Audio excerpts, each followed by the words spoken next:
احمق لوگ کہیں گے کہ مسلمان جس قبلے پر پہلے سے چلے آتے تھے اب اس سے کیوں منہ پھیر بیٹھے؟ تم کہہ دو کہ مشرق اور مغرب سب اللہ ہی کا ہے، وہ جس کو چاہتا ہے سیدھے رستے پر چلاتا ہے، اور اسی طرح ہم نے تم کو امت معتدل بنایا ہے تاکہ تم لوگوں پر گواہ بنو اور پیغمبر آخر الزماں صلی اللہ علیہ وآلہ وسلم تم پر گواہ بنے۔ اور جس قبلے پر تم پہلے تھے اس کو ہم نے اس لیے مقرر کیا تھا کہ معلوم کریں کہ کون ہمارے پیغمبر کا تابع رہتا ہے اور کون الٹے پاؤں پھر جاتا ہے۔ اور یہ بات یعنی تحویل قبلہ لوگوں کو گراں معلوم ہوئی،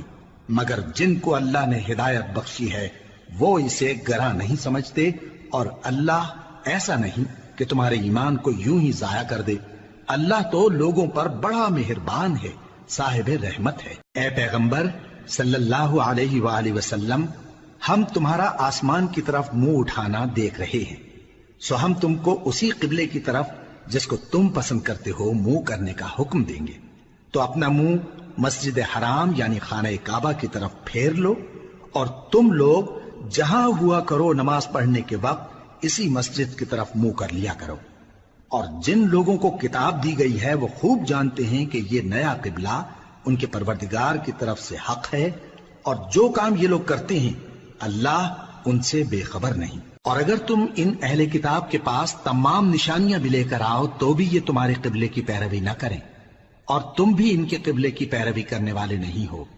اور ان میں سے بھی بعض کے قبلے کے پیرو نہیں۔ اور اگر تم باوجود اس کے کہ تمہارے پاس علم یعنی اللہ کا حکم آ چکا ہے ان کی خواہشوں کے پیچھے چلو گے تو ظالموں میں ہو جاؤ گے۔ جن لوگوں کو ہم نے کتاب دی ہے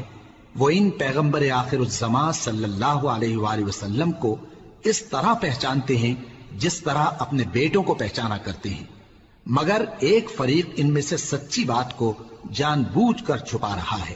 اے پیغمبر صلی اللہ علیہ وآلہ وسلم، یہ نیا قبلہ تمہارے پروردگار کی طرف سے حق ہے، تو تم ہرگز شک کرنے والوں میں نہ ہونا، اور ہر ایک شخص کے لیے ایک سمت مقرر ہے جدھر وہ عبادت کے وقت منہ کیا کرتا ہے، تو تم نیکیوں میں سبقت حاصل کرو۔ تم جہاں ہوگے اللہ تم سب کو جمع کرے گا، بے شک اللہ ہر چیز پر قادر ہے۔ اور تم جہاں سے نکلو نماز میں اپنا منہ مسجد حرام کی طرف کر لیا کرو، بے شبہ یہ تمہارے پروردگار کی طرف سے حق ہے، اور تم لوگ جو کچھ کرتے ہو اللہ اس سے بے خبر نہیں۔ اور تم جہاں سے نکلو مسجد حرام کی طرف منہ کر کے نماز پڑھا کرو، اور مسلمانوں تم جہاں ہوا کرو اسی مسجد کی طرف رخ کیا کرو۔ یہ تاکید اس لیے کی گئی ہے کہ لوگ تم کو کسی طرح کا الزام نہ دے سکیں، مگر ان میں سے جو ظالم ہیں وہ الزام دیں تو دیں، سو ان سے مت ڈرنا اور مجھی سے ڈرتے رہنا، اور یہ بھی مقصود ہے کہ میں تم کو اپنی تمام نعمتیں بخشوں، اور یہ بھی کہ تم راہ راست پر چلو۔ جس طرح من جملہ اور نعمتوں کے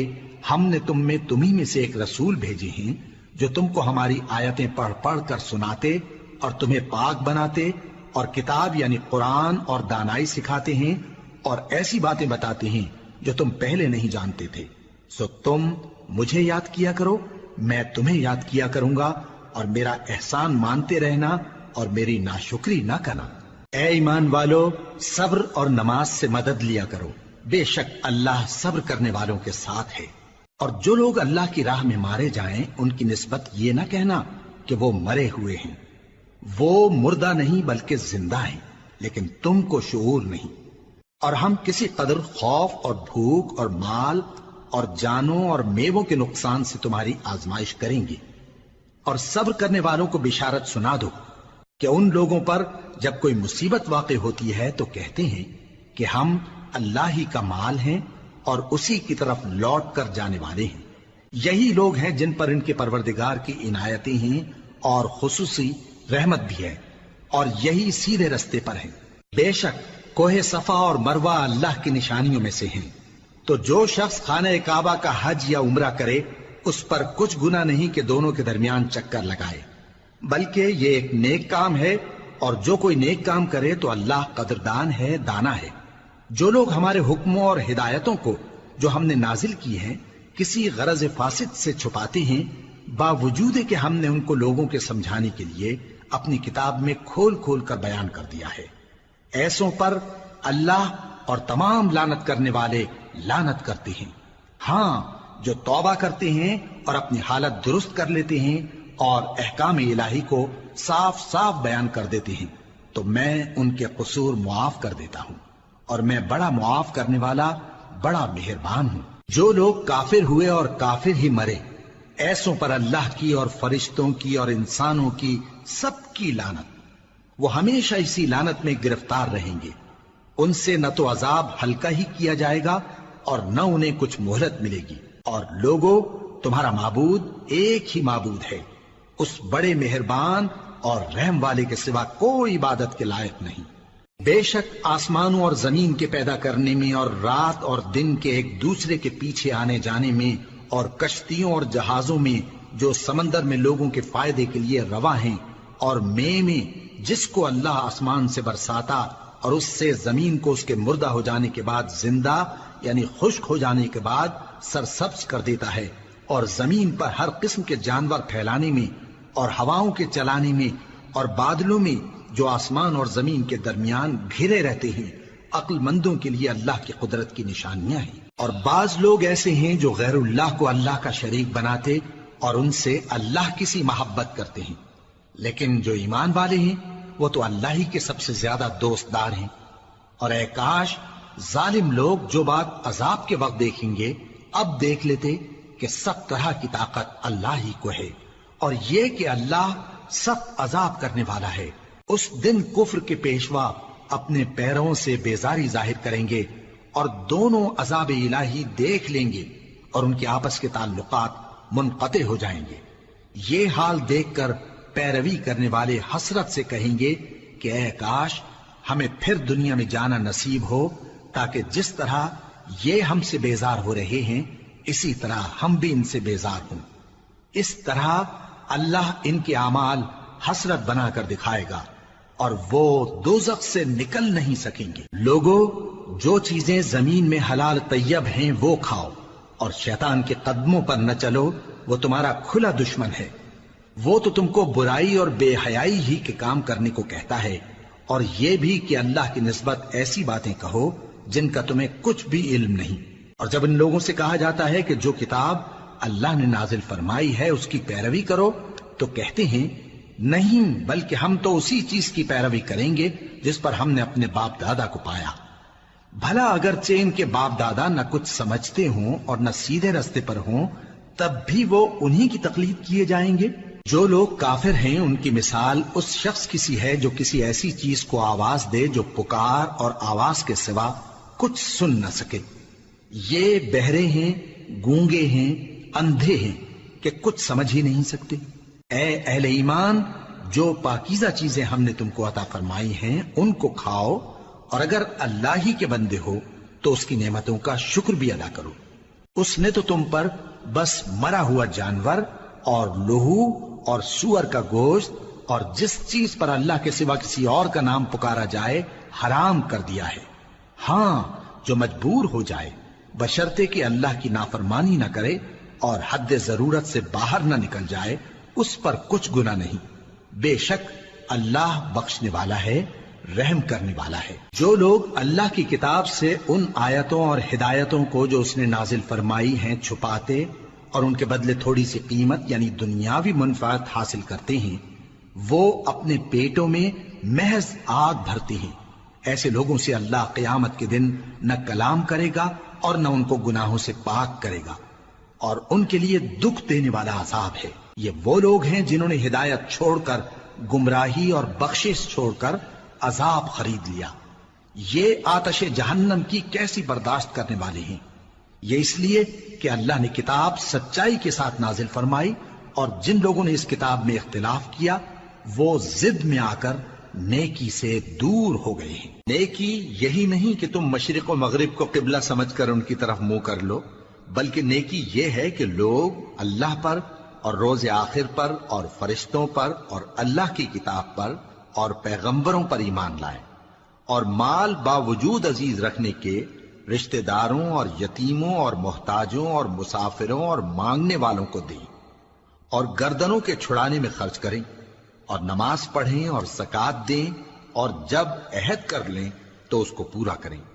اور سختی اور تکلیف میں اور جنگ کے وقت ثابت قدم رہیں۔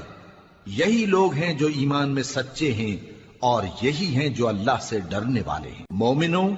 تم کو مقتولوں کے بارے میں قصاص یعنی خون کے بدلے خون کا حکم دیا جاتا ہے، اس طرح پر کہ آزاد کے بدلے آزاد مارا جائے، اور غلام کے بدلے غلام، اور عورت کے بدلے عورت۔ اور اگر قاتل کو اس کے مقتول بھائی کے قصاص میں سے کچھ معاف کر دیا جائے تو وارث مقتول کو پسندیدہ طریق سے قرارداد کی پیروی یعنی مطالبہ خون بہا کرنا اور قاتل کو خوشخوئی کے ساتھ ادا کرنا چاہیے۔ یہ تمہارے پروردگار کی طرف سے تمہارے لیے آسانی اور مہربانی ہے۔ اب جو اس کے بعد زیادتی کرے اس کے لیے دکھ کا عذاب ہے۔ اور اے اہل عقل، حکم قصاص میں تمہاری زندگانی ہے کہ تم قتل و خونریزی سے بچو۔ تم پر فرض کیا جاتا ہے کہ جب تم میں سے کسی کو موت کا وقت آ جائے تو اگر وہ کچھ مال چھوڑ جانے والا ہو تو ماں باپ اور رشتہ داروں کے لیے دستور کے مطابق وصیت کر جائے۔ اللہ سے ڈرنے والوں پر یہ ایک حق ہے۔ پھر جو شخص وصیت کو سننے کے بعد اس کو بدل ڈالے تو اس کے بدلنے کا گناہ انہی لوگوں پر ہے جو اس کو بدلیں، اور بے شک اللہ سنتا جانتا ہے۔ اب اگر کسی کو وصیت کرنے والے کی طرف سے کسی وارث کی طرفداری یا حق تلفی کا اندیشہ ہو تو اگر وہ وصیت کو بدل کر وارثوں میں صلح کرا دے تو اس پر کچھ گناہ نہیں، بے شک اللہ بخشنے والا ہے، رحم والا ہے۔ مومنوں، تم پر روزے فرض کیے گئے ہیں جس طرح تم سے پہلے لوگوں پر فرض کیے گئے تھے تاکہ تم پرہیزگار بنو۔ روزوں کے دن گنتی کے چند روز ہیں، تو جو شخص تم میں سے بیمار ہو یا سفر میں ہو تو دوسرے دنوں میں روزوں کا شمار پورا کر لے۔ اور جو لوگ روزہ رکھنے کی طاقت رکھیں لیکن رکھیں نہیں، وہ روزے کے بدلے محتاج کو کھانا کھلا دیں۔ اور جو کوئی اپنی مرضی سے زیادہ نیکی کرے تو اس کے حق میں زیادہ اچھا ہے، اور اگر سمجھو تو روزہ رکھنا ہی تمہارے حق میں بہتر ہے۔ روزوں کا مہینہ رمضان کا مہینہ ہے جس میں قرآن اول نازل ہوا، جو لوگوں کا رہنما ہے اور جس میں ہدایت کی کھلی نشانیاں ہیں، اور جو حق و باطل کو الگ الگ کرنے والا ہے۔ تو جو کوئی تم میں سے اس مہینے میں موجود ہو چاہیے کہ پورے مہینے کے روزے رکھے، اور جو بیمار ہو یا سفر میں ہو تو دوسرے دنوں میں روزے رکھ کر ان کا شمار پورا کر لے۔ اللہ تمہارے حق میں آسانی چاہتا ہے اور سختی نہیں چاہتا، اور یہ آسانی کا حکم اس لیے دیا گیا ہے کہ تم روزوں کا شمار پورا کر لو، اور اس احسان کے بدلے کہ اللہ نے تم کو ہدایت بخشی ہے تم اس کو بزرگی سے یاد کرو اور اس کا شکر کرو۔ اور اے پیغمبر، جب تم سے میرے بندے میرے بارے میں دریافت کریں تو انہیں معلوم ہو کہ میں تو تمہارے پاس ہی ہوں۔ جب کوئی پکارنے والا مجھے پکارتا ہے تو میں اس کی دعا قبول کرتا ہوں۔ تو ان کو چاہیے کہ میرے حکموں کو مانیں اور مجھ پر ایمان رکھیں تاکہ نیک رستہ پائیں۔ روزوں کی راتوں میں تمہارے لیے اپنی عورتوں کے پاس جانا جائز کر دیا گیا ہے، وہ تمہاری پوشاک ہیں اور تم ان کی پوشاک ہو۔ اللہ کو معلوم ہے کہ تم ان کے پاس جانے سے اپنے حق میں خیانت کرتے تھے، سو اس نے تم پر مہربانی کی اور تمہاری حرکات سے درگزر فرمائی، تو اب تم کو اختیار ہے کہ ان سے مباشرت کرو۔ اور اللہ نے جو چیز تمہارے لیے لکھ رکھی ہے یعنی اولاد، اس کو اللہ سے طلب کرو اور کھاؤ اور پیو، یہاں تک کہ صبح کی سفید دھاری رات کی سیاہ دھاری سے الگ نظر آنے لگے۔ پھر روزہ رکھ کر رات تک پورا کرو، اور جب تم مسجدوں میں اعتکاف بیٹھتے ہو تو ان سے مباشرت نہ کرو، یہ اللہ کی حدیں ہیں، ان کے پاس نہ جانا۔ اسی طرح اللہ اپنی آیتیں لوگوں کے سمجھانے کے لیے کھول کھول کر بیان فرماتا ہے تاکہ وہ پرہیزگار بنے۔ اور آپس میں ایک دوسرے کا مال ناحق نہ کھاؤ، اور نہ اس کو رشوتاً حاکموں کے پاس پہنچاؤ تاکہ لوگوں کے مال کا کچھ حصہ ناجائز طور پر کھا جاؤ، اور اسے تم جانتے بھی ہو۔ اے پیغمبر، لوگ تم سے نئے چاند کے بارے میں دریافت کرتے ہیں کہ گھٹتا بڑھتا کیوں ہے۔ کہہ دو کہ وہ لوگوں کے کاموں کی میعادیں اور حج کے وقت معلوم ہونے کا ذریعہ ہے، اور نیکی اس بات میں نہیں کہ احرام کی حالت میں گھروں میں ان کے پچھواڑے کی طرف سے آؤ، بلکہ نیکوکار وہ ہے جو پرہیزگار ہو، اور گھروں میں ان کے دروازوں سے آیا کرو، اور اللہ سے ڈرتے رہو تاکہ کامیاب ہو جاؤ۔ اور جو لوگ تم سے لڑتے ہیں تم بھی اللہ کی راہ میں ان سے لڑو، مگر زیادتی نہ کرنا، کہ اللہ زیادتی کرنے والوں کو دوست نہیں رکھتا، اور ان کو جہاں پاؤ قتل کر دو، اور جہاں سے انہوں نے تم کو نکالا ہے یعنی مکے سے، وہاں سے تم بھی ان کو نکال دو۔ اور دین سے گمراہ کرنے کا فساد قتل و خونریزی سے کہیں بڑھ کر ہے، اور جب تک وہ تم سے مسجد حرام یعنی خانہ کعبہ کے پاس نہ لڑیں، تم بھی وہاں ان سے نہ لڑنا۔ ہاں اگر وہ تم سے لڑیں تو تم ان کو قتل کر ڈالو، کافروں کی یہی سزا ہے۔ پھر اگر وہ باز آ جائیں تو اللہ بخشنے والا ہے، رحم کرنے والا ہے۔ اور ان سے اس وقت تک لڑتے رہنا کہ فساد نابود ہو جائے اور ملک میں اللہ ہی کا دین غالب ہو جائے۔ پھر اگر وہ فساد سے باز آ جائیں تو ظالموں کے سوا کسی پر زیادتی نہیں کرنی چاہیے۔ ادب کا مہینہ ادب کے مہینے کے مقابل ہے، اور ادب کی چیزیں ایک دوسرے کا بدلہ ہیں۔ پس اگر کوئی تم پر زیادتی کرے تو جیسی زیادتی وہ تم پر کرے ویسی ہی تم اس پر کرو، اور اللہ سے ڈرتے رہو اور جان رکھو کہ اللہ ڈرنے والوں کے ساتھ ہے۔ اور اللہ کی راہ میں مال خرچ کرو اور اپنے آپ کو ہلاکت میں نہ ڈالو، اور نیکی کرو، بے شک اللہ نیکی کرنے والوں کو دوست رکھتا ہے۔ اور اللہ کی خوشنودی کے لیے حج اور عمرے کو پورا کرو، اور اگر راستے میں روک لیے جاؤ تو جیسی قربانی میسر ہو کر دو، اور جب تک قربانی اپنے مقام پر نہ پہنچ جائے سر نہ منڈاؤ۔ اور اگر کوئی تم میں بیمار ہو یا اس کے سر میں کسی طرح کی تکلیف ہو تو اگر وہ سر منڈا لے تو اس کے بدلے روزے رکھے یا صدقہ دے یا قربانی کرے۔ پھر جب تکلیف دور ہو کر تم مطمئن ہو جاؤ تو جو تم میں حج کے وقت تک عمرے سے فائدہ اٹھانا چاہے وہ جیسی قربانی میسر ہو کرے، اور جس کو قربانی نہ ملے وہ 3 روزے ایام حج میں رکھے اور 7 جب واپس ہو، یہ پورے 10 ہوئے۔ یہ حکم اس شخص کے لیے ہے جس کے اہل و عیال مکے میں نہ رہتے ہوں۔ اور اللہ سے ڈرتے رہو اور جان رکھو کہ اللہ سخت عذاب دینے والا ہے۔ حج کے مہینے معین ہیں جو معلوم ہیں، تو جو شخص ان مہینوں میں حج کی نیت کر لے تو حج کے دنوں میں نہ عورتوں سے اختلاط کرے، نہ کوئی برا کام کرے اور نہ کسی سے جھگڑے۔ اور جو نیک کام تم کرو گے وہ اللہ کو معلوم ہو جائے گا۔ اور زاد راہ یعنی رستے کا خرچ ساتھ لے جاؤ، کیونکہ بہترین زاد راہ پرہیزگاری ہے۔ اور اے اہل عقل، مجھی سے ڈرتے رہو،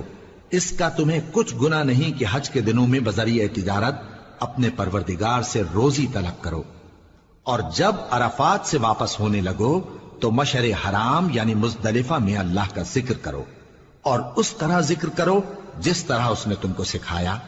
اور اس سے پیشتر تم لوگ ان طریقوں سے محض ناواقف تھے۔ پھر جہاں سے اور لوگ واپس ہوں وہیں سے تم بھی واپس ہو، اور اللہ سے بخشش مانگو، بے شک اللہ بخشنے والا ہے، رحمت کرنے والا ہے۔ پھر جب حج کے تمام ارکان پورے کر چکو تو مینا میں اللہ کو یاد کرو جس طرح اپنے باپ دادا کو یاد کیا کرتے تھے، بلکہ اس سے بھی زیادہ۔ اور بعض لوگ ایسے ہیں جو اللہ سے التجا کرتے ہیں کہ اے پروردگار ہم کو جو دینا ہے دنیا ہی میں دے دے، اور ایسے لوگوں کا آخرت میں کچھ حصہ نہیں۔ اور بعض ایسے ہیں کہ دعا کرتے ہیں کہ پروردگار ہم کو دنیا میں بھی نعمت عطا فرما اور آخرت میں بھی نعمت بخشیو اور دوزخ کے عذاب سے محفوظ رکھیو۔ یہی لوگ ہیں جن کے لیے ان کے کاموں کا حصہ یعنی اجر نیک تیار ہے، اور اللہ جلد حساب لینے والا ہے۔ اور قیام منا کے دنوں میں جو گنتی کے دن ہیں اللہ کو یاد کرو۔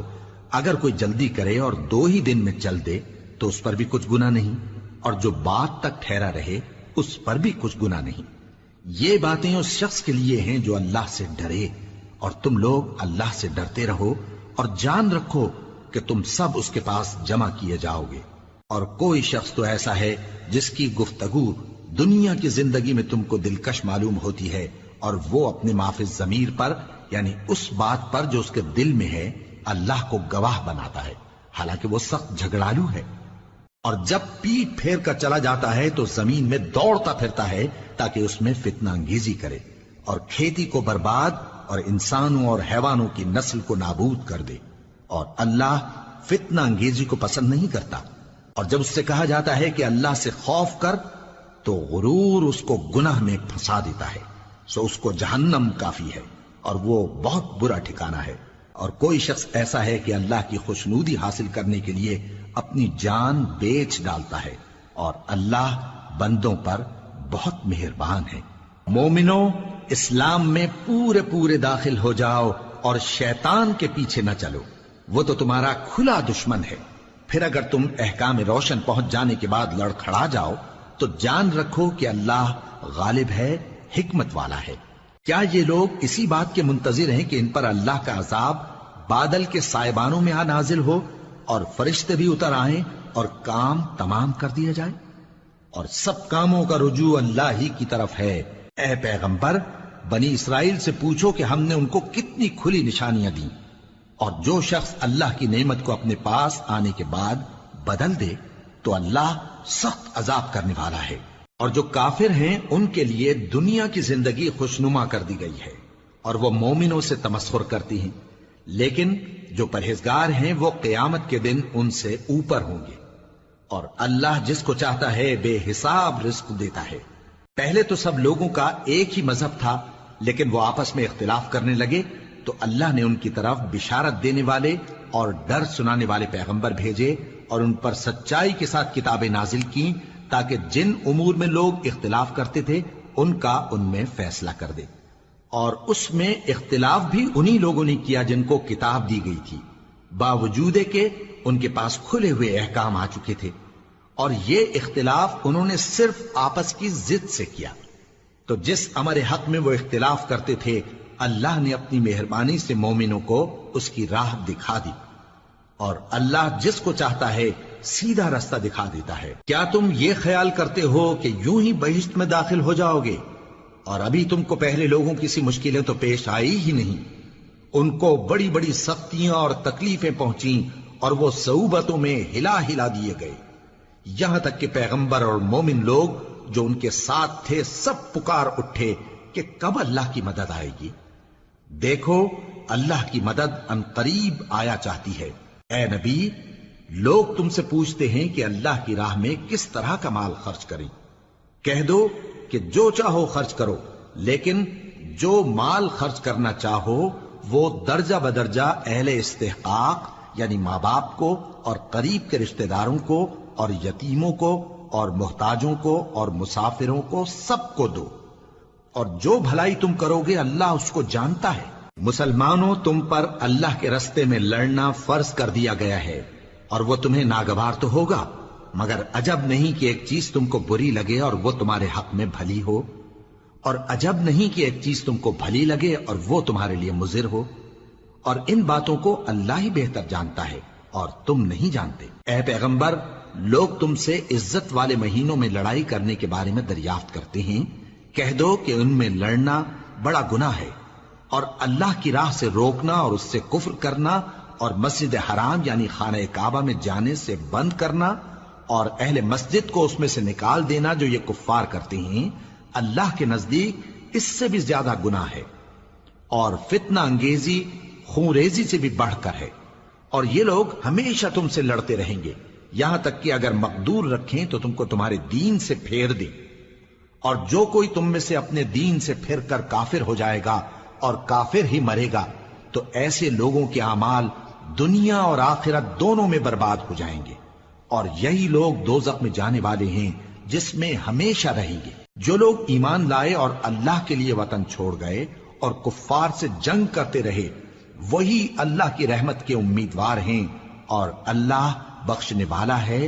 رحمت کرنے والا ہے۔ اے پیغمبر، لوگ تم سے شراب اور جوئے کا حکم دریافت کرتے ہیں، کہہ دو کہ ان میں گناہ بڑے ہیں اور لوگوں کے لیے کچھ فائدے بھی ہیں، مگر ان کے گناہ فائدوں سے کہیں زیادہ ہیں۔ اور یہ بھی تم سے پوچھتے ہیں کہ اللہ کی راہ میں کون سا مال خرچ کریں، کہہ دو کہ جو ضرورت سے زیادہ ہو۔ اس طرح اللہ تمہارے لیے اپنے احکام کھول کھول کر بیان فرماتا ہے تاکہ تم سوچو، یعنی دنیا اور آخرت کی باتوں میں غور کرو۔ اور تم سے یتیموں کے بارے میں بھی دریافت کرتے ہیں، کہہ دو کہ ان کی حالت کی اصلاح بہت اچھا کام ہے، اور اگر تم ان سے مل جل کر رہنا یعنی خرچ اکٹھا رکھنا چاہو تو وہ تمہارے بھائی ہیں، اور اللہ خوب جانتا ہے کہ خرابی کرنے والا کون ہے اور اصلاح کرنے والا کون۔ اور اگر اللہ چاہتا تو تم کو تکلیف میں ڈال دیتا، بے شک اللہ غالب ہے، حکمت والا ہے۔ اور مومنوں مشرک عورتوں سے جب تک وہ ایمان نہ لائیں نکاح نہ کرنا، کیونکہ مشرک عورت خواہ تم کو کیسی ہی بھلی لگے اس سے مومن لونڈی بہتر ہے، اور اسی طرح مشرک مرد جب تک ایمان نہ لائیں مومن عورتوں کو ان کی زوجیت میں نہ دینا، کیونکہ مشرک مرد سے خواہ وہ تم کو کیسا ہی بھلا لگے مومن غلام بہتر ہے۔ یہ مشرک لوگوں کو دوزخ کی طرف بلاتی ہیں، اور اللہ اپنی مہربانی سے بہشت اور بخشش کی طرف بلاتا ہے، اور اپنے حکم لوگوں سے کھول کھول کر بیان کرتا ہے تاکہ نصیحت حاصل کریں۔ اور تم سے حیض کے بارے میں دریافت کرتے ہیں، کہہ دو وہ تو نجاست ہے، سو ایام حیض میں عورتوں سے کنارہ کش رہو، اور جب تک وہ پاک نہ ہو جائیں ان سے مقاربت نہ کرو۔ ہاں جب وہ پاک ہو جائیں تو جس طریق سے اللہ نے تمہیں ارشاد فرمایا ہے ان کے پاس جاؤ، کچھ شک نہیں کہ اللہ توبہ کرنے والوں اور پاک صاف رہنے والوں کو دوست رکھتا ہے۔ تمہاری عورتیں تمہاری کھیتی ہیں، تو اپنی کھیتی میں جس طرح چاہو جاؤ، اور اپنے لیے نیک عمل آگے بھیجو، اور اللہ سے ڈرتے رہو، اور جان رکھو کہ ایک دن تمہیں اس کے روبرو حاضر ہونا ہے۔ اور اے پیغمبر ایمان والوں کو بشارت سنا دو، اور اللہ کے نام کو اس بات کا ہیلا نہ بنانا کہ اس کی قسمیں کھا کھا کر سلوک کرنے اور پرہیزگاری کرنے اور لوگوں میں صلح و سازگاری کرانے سے رک جاؤ، اور اللہ سب کچھ سنتا ہے جانتا ہے۔ اللہ تمہاری لغو قسموں پر تم سے مواخذہ نہیں کرے گا، لیکن جو قسمیں تم قصد دلی سے کھاؤ گے ان پر مواخذہ کرے گا، اور اللہ بخشنے والا ہے بردبار ہے۔ جو لوگ اپنی عورتوں کے پاس جانے کی قسم کھا لیں ان کو 4 مہینے تک انتظار کرنا چاہیے۔ اگر اس عرصے میں قسم سے رجوع کر لیں تو اللہ بخشنے والا ہے، مہربان ہے،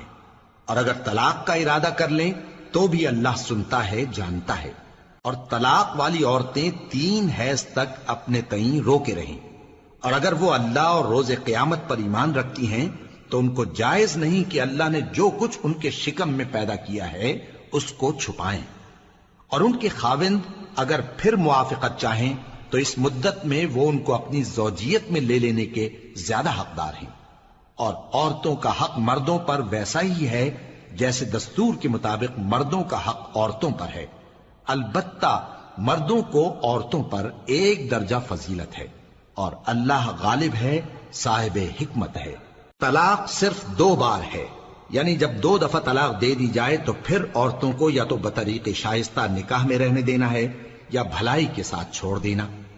اور یہ جائز نہیں کہ جو مہر تم ان کو دے چکے ہو اس میں سے کچھ واپس لے لو۔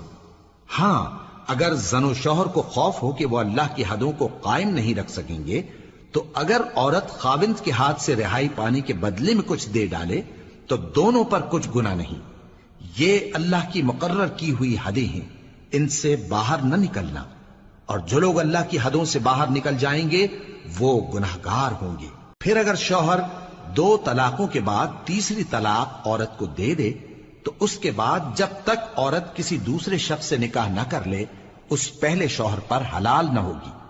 ہاں اگر دوسرا خاوند بھی طلاق دے دے اور عورت اور پہلا خاوند پھر ایک دوسرے کی طرف رجوع کر لیں تو ان پر کچھ گناہ نہیں،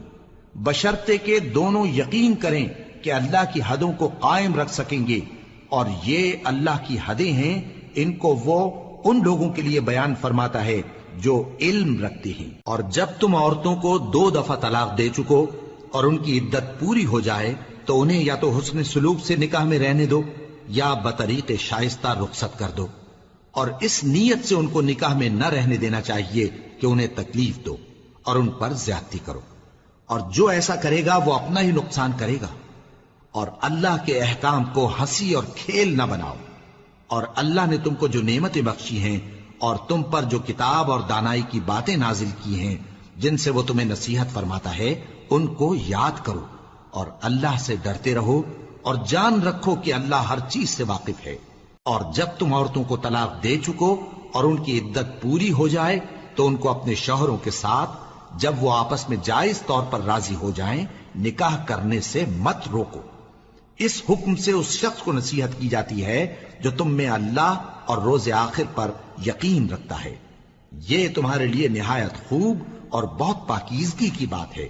اور اللہ جانتا ہے اور تم نہیں جانتے۔ اور مائیں اپنے بچوں کو پورے 2 سال دودھ پلائیں یہ حکم اس شخص کے لیے ہے جو پوری مدت تک دودھ پلوانا چاہے، اور دودھ پلانے والی ماؤں کا کھانا اور کپڑا دستور کے مطابق باپ کے ذمے ہوگا۔ کسی شخص کو اس کی طاقت سے زیادہ تکلیف نہیں دی جاتی، تو یاد رکھو کہ نہ تو ماں کو اس کے بچے کے سبب نقصان پہنچایا جائے اور نہ باپ کو اس کی اولاد کی وجہ سے نقصان پہنچایا جائے، اور اسی طرح نان و نفقہ بچے کے وارث کے ذمے ہے۔ اور اگر دونوں یعنی ماں باپ آپس کی رضامندی اور صلاح سے بچے کا دودھ چھڑانا چاہیں تو ان پر کچھ گناہ نہیں، اور اگر تم اپنی اولاد کو دودھ پلوانا چاہو تو تم پر کچھ گناہ نہیں، بشرطے کہ تم دودھ پلانے والیوں کو دستور کے مطابق ان کا حق جو تم نے دینا کیا تھا دے دو، اور اللہ سے ڈرتے رہو اور جان رکھو کہ جو کچھ تم کرتے ہو اللہ اس کو دیکھ رہا ہے۔ اور جو لوگ تم میں سے مر جائیں اور عورتیں چھوڑ جائیں تو وہ عورتیں 4 مہینے اور 10 دن اپنے آپ کو روکے رہیں، اور جب یہ عدت پوری کر چکیں اور اپنے حق میں پسندیدہ کام یعنی نکاح کر لیں تو تم پر کچھ گناہ نہیں، اور اللہ تمہارے سب کاموں سے واقف ہے۔ اگر تم اشارے کنائے میں عورتوں کو نکاح کا پیغام بھیجو یا نکاح کی خواہش کو اپنے دلوں میں مخفی رکھو تو تم پر کچھ گناہ نہیں۔ اللہ کو معلوم ہے کہ تم ان سے نکاح کا ذکر کرو گے، مگر ایام عدت میں اس کے سوا کے دستور کے مطابق کوئی بات کہہ دو، پوشیدہ طور پر ان سے قول و قرار نہ کرنا، اور جب تک عدت پوری نہ ہو لے نکاح کا پختہ ارادہ نہ کرنا، اور جان رکھو کہ جو کچھ تمہارے دلوں میں ہے اللہ کو سب معلوم ہے، تو اس سے ڈرتے رہو اور جان رکھو کہ اللہ بخشنے والا ہے، حلم والا ہے۔ اور اگر تم عورتوں کو ان کے پاس جانے یا ان کا مہر مقرر کرنے سے پہلے طلاق دے دو تو تم پر کچھ گناہ نہیں، ہاں ان کو دستور کے مطابق کچھ خرچ ضرور دو، یعنی مقدور والا اپنے مقدور کے مطابق دے اور تنگ دست اپنی حیثیت کے مطابق۔ نیک لوگوں پر یہ ایک طرح کا حق ہے۔ اور اگر تم عورتوں کو ان کے پاس جانے سے پہلے طلاق دے دو لیکن مہر مقرر کر چکے ہو تو آدھا مہر دینا ہوگا، ہاں اگر عورتیں مہر بخش دیں یا مرد جن کے ہاتھ میں عقد نکاح ہے اپنا حق چھوڑ دیں اور پورا مہر دے دیں تو ان کو اختیار ہے، اور اگر تم مرد لوگ ہی اپنا حق چھوڑ دو تو یہ پرہیزگاری کی بات ہے، اور آپس میں بھلائی کرنے کو فراموش نہ کرنا، کچھ شک نہیں کہ اللہ تمہارے سب کاموں کو دیکھ رہا ہے۔ مسلمانوں، سب نمازیں خصوصاً بیچ کی نماز یعنی نماز عصر پورے اہتمام کے ساتھ ادا کرتے رہو اور اللہ کے آگے ادب سے کھڑے رہا کرو۔ پھر اگر تم خوف کی حالت میں ہو تو پیادے یا سوار جس حال میں ہو نماز پڑھ لو۔ پھر جب امن و اطمینان ہو جائے تو جس طریق سے اللہ نے تم کو سکھایا ہے جو تم پہلے نہیں جانتے تھے اللہ کو یاد کرو، اور جو لوگ تم میں سے مر جائیں اور عورتیں چھوڑ جائیں وہ اپنی عورتوں کے حق میں وصیت کر جائیں کہ ان کو 1 سال تک خرچ دیا جائے اور گھر سے نہ نکالی جائیں، ہاں اگر وہ خود گھر سے چلی جائیں اور اپنے حق میں پسندیدہ کام یعنی نکاح کر لیں تو تم پر کچھ گناہ نہیں، اور اللہ زبردست ہے، حکمت والا ہے۔ اور مطلقہ عورتوں کو بھی دستور کے مطابق نان و نفقہ دینا چاہیے، پرہیزگاروں پر یہ بھی حق ہے۔ اسی طرح اللہ اپنے احکام تمہارے لیے بیان فرماتا ہے تاکہ تم سمجھو۔ بھلا تم نے ان لوگوں کو نہیں دیکھا جو شمار میں ہزاروں ہی تھے اور موت کے ڈر سے اپنے گھروں سے نکل بھاگے تھے، تو اللہ نے ان کو حکم دیا کہ مر جاؤ، پھر ان کو زندہ بھی کر دیا۔ کچھ شک نہیں کہ اللہ لوگوں پر مہربانی رکھتا ہے، لیکن اکثر لوگ شکر نہیں کرتے۔ اور مسلمانوں، اللہ کی راہ میں جہاد کرو اور جان رکھو کہ اللہ سب کچھ سنتا ہے، سب کچھ جانتا ہے۔ کون ہے کہ اللہ کو قرض حسنہ دے کہ وہ اس کے بدلے اس کو کئی گنا زیادہ دے گا، اور اللہ ہی روزی کو تنگ کرتا اور وہی اسے کشادہ کرتا ہے، اور تم اسی کی طرف لوٹ کر جاؤ گے۔ بھلا تم نے بنی اسرائیل کی ایک جماعت کو نہیں دیکھا جس نے موسیٰ کے بعد اپنے پیغمبر سے کہا کہ آپ ہمارے لیے ایک بادشاہ مقرر کر دیں تاکہ ہم اللہ کی راہ میں جہاد کریں؟ پیغمبر نے کہا کہ اگر تم کو جہاد کا حکم دیا جائے تو ایسا تو نہیں کہ لڑنے سے پہلو تہی کرو۔ وہ کہنے لگے کہ ہم اللہ کی راہ میں کیوں نہ لڑیں گے جبکہ ہم وطن سے خارج اور بال بچوں سے جدا کر دیے گئے۔ پھر جب ان کو جہاد کا حکم دیا گیا تو چند اشخاص کے سوا سب پھر گئے، اور اللہ ظالموں سے خوب واقف ہے۔ اور پیغمبر نے ان سے یہ بھی کہا کہ اللہ نے تم پر طالوت کو بادشاہ مقرر فرمایا ہے وہ بولے کہ اسے ہم پر بادشاہی کا حق کیوں کر ہو سکتا ہے؟ اس سے بڑھ کر بادشاہی کے مستحق تو ہم ہیں، اور اس کے پاس تو بہت سی دولت بھی نہیں۔ پیغمبر نے کہا کہ اللہ نے اس کو تم پر فضیلت دی ہے اور بادشاہی کے لیے منتخب فرمایا ہے۔ اس نے اسے علم بھی بہت سا بخشا ہے اور تن و توش بھی بڑا عطا کیا ہے، اور اللہ کو اختیار ہے جسے چاہے بادشاہی بخشے، وہ بڑا کشائش والا ہے، دانا ہے۔ اور پیغمبر نے ان سے کہا کہ ان کی یعنی طالوت کی بادشاہی کی نشانی یہ ہے کہ تمہارے پاس وہ صندوق آئے گا جس کو فرشتے اٹھائے ہوئے ہوں گے، اس میں تمہارے پروردگار کی طرف سے تسلی بخشنے والی چیز ہوگی اور کچھ اور چیزیں بھی ہوں گی جو موسیٰ اور ہارون چھوڑ گئے تھے۔ اگر تم ایمان رکھتے ہو تو یہ تمہارے لیے ایک بڑی نشانی ہے۔ غرض جب طالوت فوجیں لے کر روانہ ہوا تو اس نے ان سے کہا کہ اللہ ایک نہر سے تمہاری آزمائش کرنے والا ہے، جو شخص اس میں سے پانی پی لے گا اس کی نسبت تصور کیا جائے گا کہ وہ میرا نہیں، اور جو نہ پیے گا وہ سمجھا جائے گا کہ میرا ہے۔ ہاں اگر کوئی ہاتھ سے چلو بھر پانی لے لے تو خیر۔ جب وہ لوگ نہر پر پہنچے تو چند آدمیوں کے سوا سب نے پانی پی لیا۔ پھر جب طالوت اور مومن لوگ جو اس کے ساتھ تھے نہر کے پار ہو گئے تو کہنے لگے کہ آج ہم میں جالوت اور اس کے لشکر سے مقابلہ کرنے کی طاقت نہیں۔ جو لوگ یقین رکھتے تھے کہ ان کو اللہ کے روبرو حاضر ہونا ہے، وہ کہنے لگے کہ بسا اوقات تھوڑی سی جماعت نے اللہ کے حکم سے بڑی جماعت پر فتح حاصل کی ہے، اور اللہ ثابت قدم رہنے والوں کے ساتھ ہے۔ اور جب وہ لوگ جالوت اور اس کے لشکر کے مقابل میں آئے تو اللہ سے دعا کی کہ اے پروردگار، ہم پر صبر کے دہانے کھول دے اور ہمیں لڑائی میں ثابت قدم رکھ اور لشکر کفار پر فتح یاب کر۔